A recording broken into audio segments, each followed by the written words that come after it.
Welcome to After the Pull, the video series where I take all of the comic books that I read for the current comic book week and share my thoughts with you guys. Except for the summertime. This is the abbreviated version, guys. Welcome to Comic Book Corner 2.0. I'm your host, Mike Spider Slayer.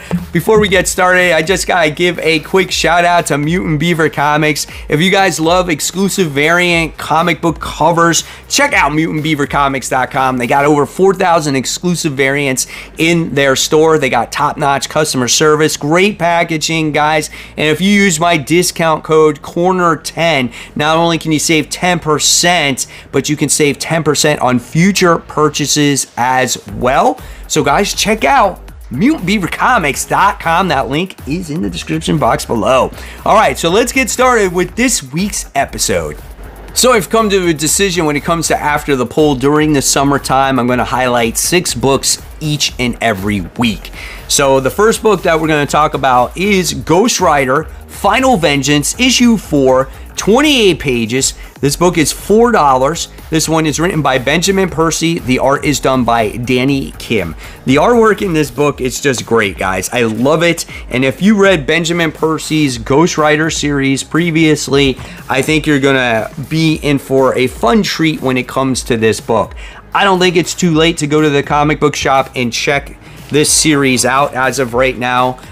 There's probably copies left over because probably people think that this is a gimmick book, and this really isn't a story about Red Hood being the new Ghost Rider for the long time. This is about the spirit of vengeance being taken from Johnny and actually going to the Red Hood because Red Hood made a deal with Mephisto, and this is Johnny going on a quest to get it back.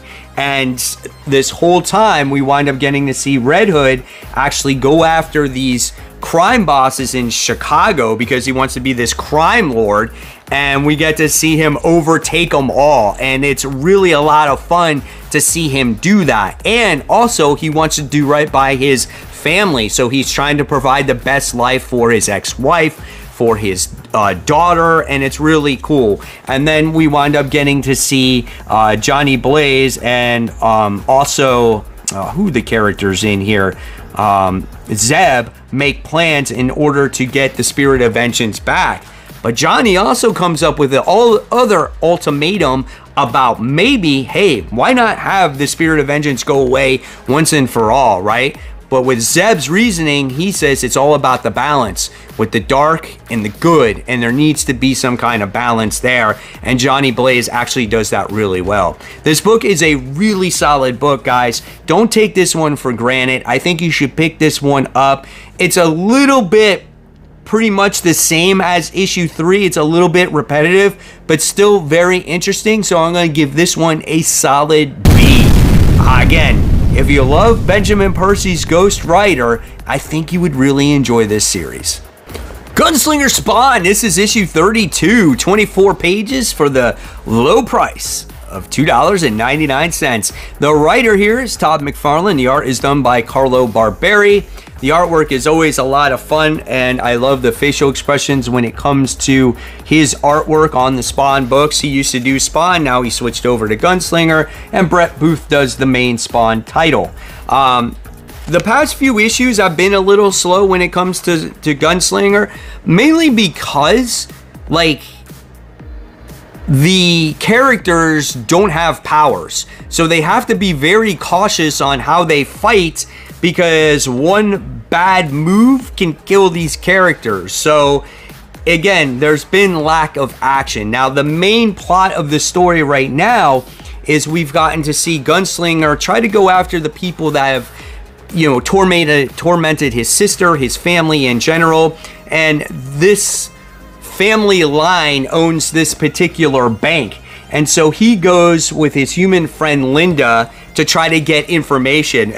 And this book actually has humor in it where maybe other Spawn books don't. And it was fun to see Javier here interact with the banker about depositing money into the bank and seeing how stupid and slow Javier actually is, and how he was willing to pull out his gun in front of this teller at first. It was so funny.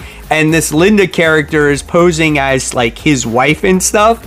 Really, really great. And then when they leave the bank after the whole situation happened, she's like, dude, I can't take any more of this stuff. She's like, you do this stuff on your own. You're just ridiculous.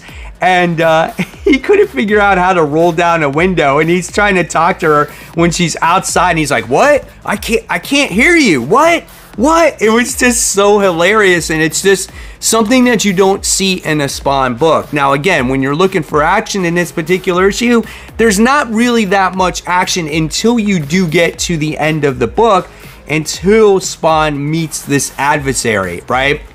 So it'll be curious to see where the direction goes after this issue, because something very big did happen here. So this book is always great. Has it been as great? No, but I still suggest that you read it. Just like Ghost Rider, I'm going to give this one a B, and for $3, you can't beat it, dude. Batman issue 148, legacy numbering 913, 40 pages, $5. The most pulled comic of the week on LeagueOfComicGeeks.com at 16,195 pulls. The writer is Chip Zdarsky. The art is done by Jorge Jimenez. The art looks great. The colors look great. And I can say the conclusion to this story arc was my favorite issue of this story arc to date, because not only is this one over and it gone on a little bit too long, I thought the story was actually good. I like how it focused around the Bat family and how Batman actually realizes that he needs his family and that he's done his family wrong at times, and he realized that the split personality of Zur was the wrong thing, and he put his entire family at danger. So this really wraps up the whole fail-safe story arc here, and Batman being smarter than Zur was absolutely awesome. And we get to see a battle take place to the point where it got to a character that died. And I was like, wait a second, are we actually going there again?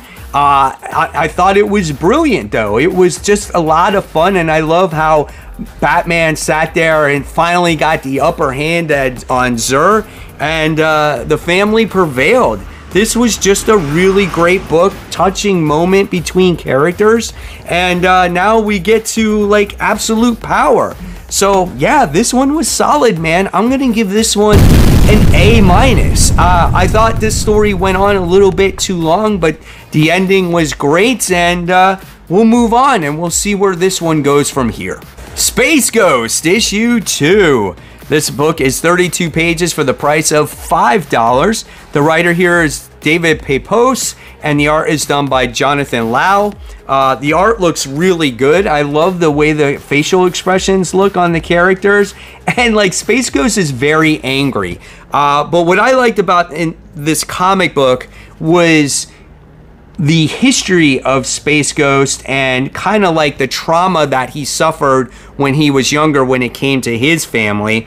And basically now that he has these kids, it's like adopting these kids, right? He's trying to find out information about them and whatnot, and these kids just basically get in trouble, and they're just like obviously going to be his future sidekicks, but these kids are just being kids and they're being bad, and they're trying to explore, and he's trying to keep them under control, and I just like seeing all that stuff. I thought it was just fun. It's a comic book that I'm going to be sticking with now after the first 2 issues here. I actually like this issue better than the last issue. It had lots of action. I like the scientific side of things, how Jace seems to be very smart and finds out where his bands and his technology came from. And then I liked the introduction to, again, them being officially their sidekick, and they looked really cool with the mask at the end, and I definitely am looking forward to more. So Space Ghost has been definitely a nice surprise for me, and this is an A book. This is probably one of my favorite books of the week, and you know what? Hopefully it continues to be a solid read. The Amazing Spider-Man! This is issue 51, legacy numbering 945. Only 55 issues to go until issue 1000. 28 pages for the price of $5. This book is written by Zeb Wells. The art is done by Todd Nook. The artwork in this series right now, without John Romita Jr. on it, is a hell of a lot better. With all the action that's in this comic book, there's no way John Romita Jr. could do all this, right? So, in this book does feature Norman Osborn, Green Goblin Peter Parker, and the entire Sinister Six, and that's a pretty cool two-page spread. Now, something that we haven't seen Peter Parker be the like total Green Goblin yet. We got to see partial of him when he was in the black suit, but there was this code word that actually changed Peter into a version of the Green Goblin, and now he takes on the entire Sinister Six, okay? And you just get to see him take them on one by one, whether it's the Vulture, Electro, right, Sandman, Mysterio, which was the best one, because when I was reading this comic book, I'm like, wait a second, why are we seeing the Avengers with like Captain Marvel with like her black suit? I thought that was freaking cool. But then he's like, wait a second, this is the outdated version of the Avengers. So I thought that was kind of cool. And then Kraven the Hunter fails. Like, everybody fails, right? And then just as Kraven is going to get killed, we wind up seeing Chasm come into play here and to try to stop Peter, and he knows how to actually help Peter.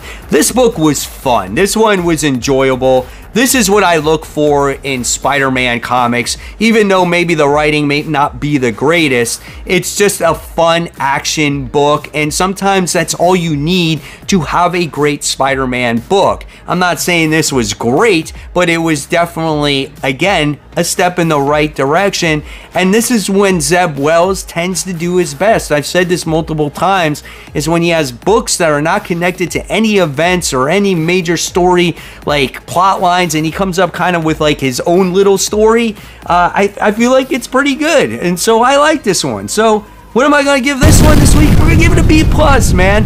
And we'll see the direction where it goes from here. Uncanny X-Men, issue 700, or I should say maybe 35. This is the end of an era. This is an 84-page comic for the price of $10. The writer here is, Jerry Duggan, Al Ewing. Like, you got many people on this comic book, right? Many different artists as well. There's a lot of characters involved in this comic. And basically what this comic shows you is why the X-Men are leaving Krakoa and why they're going on their separate paths. And this book does focus heavily around Apocalypse, because I think what they're doing is they're trying to promote his new series, which is called Heir to Apocalypse. And the reason why there's going to be a new heir, Jesus, is because he's no longer fit to rule. There's no need for him anymore. And that's really what this book was focused about, right? And we get to see why Krakoa is no longer habitable. It's taking off. It's moving on in its own direction. The mutants are staying behind, and the X-Men are going in their separate paths. So you wind up getting most of this comic book about that whole story. You do get a lot of fancy artwork in here with artists showcasing some of their talents on, certain characters, which you could appreciate if you like art in comic books, which obviously you should if you read comics, right? So I thought that was kind of cool. And then you wind up getting to see another portion of this comic with just different characters and what their futures could be like going into the new era of X-Men here. So yeah, I thought this book was pretty cool. And the big thing about this comic is, what are they going to do with Charles Xavier? There's something big that happens in this comic where you're kind of led to believe he might not be on the table anymore. So I was like, oh wow, I'm like, that's quite interesting. But an X-Men comic book without Charles Xavier, I don't know, man. I think like he is needed these days, but it wouldn't be the first time he's not around, right?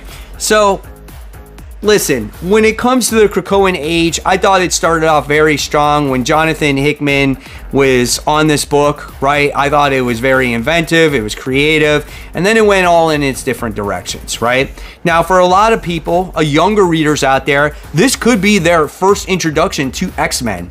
Kind of like how the first introduction to X-Men for me was really Claremont's and Jim Lee's run, right? And so we kind of attach ourselves to this. So some people might really like this run, right? Now, do I say it finished strong like it started off? No, absolutely not. It kind of went in way too many directions. I felt like it got way too confusing, and I just fell off of everything pretty much except the main title. I am happy that this era is over, and hopefully we'll start new in a direction where everybody can follow the X-Men and it doesn't make it as confusing as kind of what has been going on.